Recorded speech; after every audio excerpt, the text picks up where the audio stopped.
Assalamualaikum warahmatullahi wabarakatuh. Yuk kita lanjutkan bagian yang kedua di materi analisis kebutuhan belajar.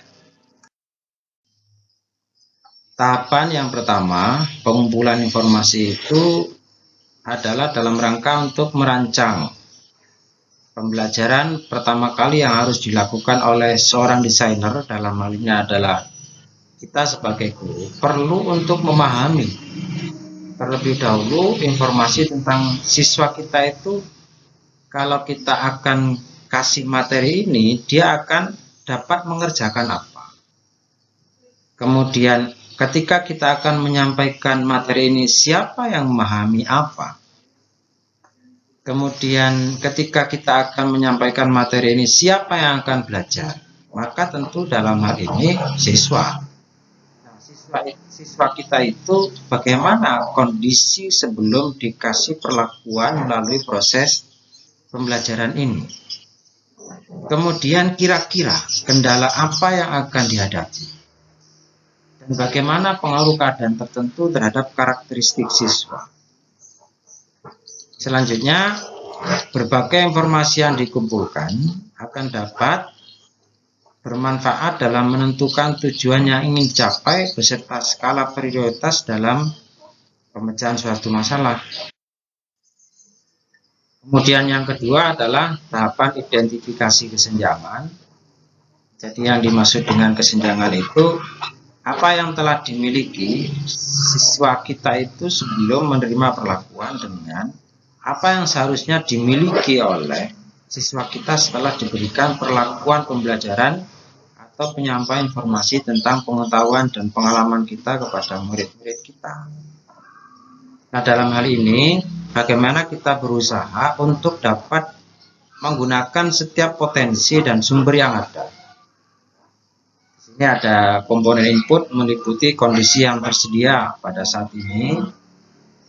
Kondisi yang tersedia pada saat ini itu maksudnya bagaimana? Maksudnya adalah apa sarana fasilitas yang dapat mendukung dari kegiatan belajar kita untuk mencapai tujuan belajar. Kemudian komponen prosesnya ini terkait dengan pelaksanaan. Bagaimana kita berusaha semaksimal mungkin untuk mengkondisikan suasana kelas, penataan kelas, pengelolaan kelas. Mulai dari awal kita masuk di dalam kelas sampai dengan berakhirnya penyampaian materi itu dapat berjalan dengan tenang.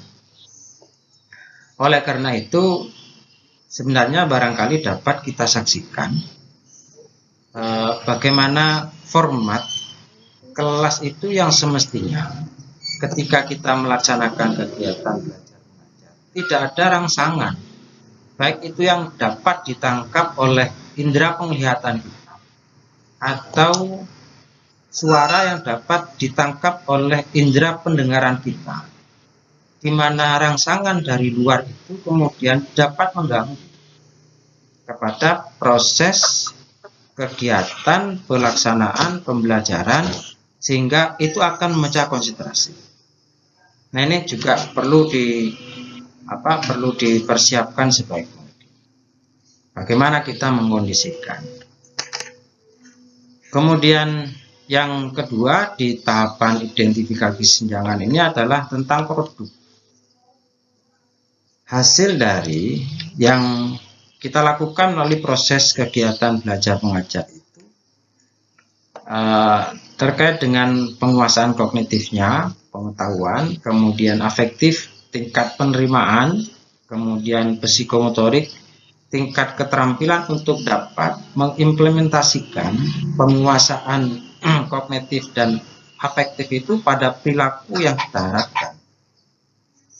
Harapannya adalah apa? Output, capaian pembelajaran akhir, dan outcome merupakan hasil akhir dari suatu proses. Jadi dalam hal ini tahapan identifikasi kesenjangan itu ada harapan besar. Semisal ya contoh, ketika kita mengajarkan tentang sholat, kita menyampaikan tentang definisi sholat. kita menyampaikan tentang syarat dan rukun sholat. Kita menyampaikan tentang bacaan-bacaan dalam sholat.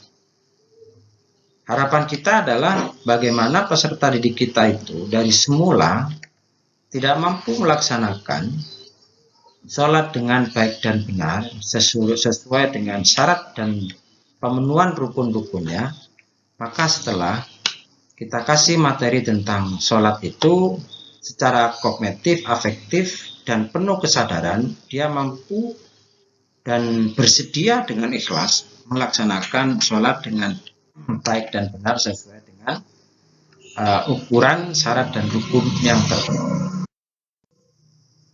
Nah, tahapan selanjutnya adalah analisis performa. Dalam hal ini, bagaimana tingkat pencapaian hasil? Ini perlu dianalisis.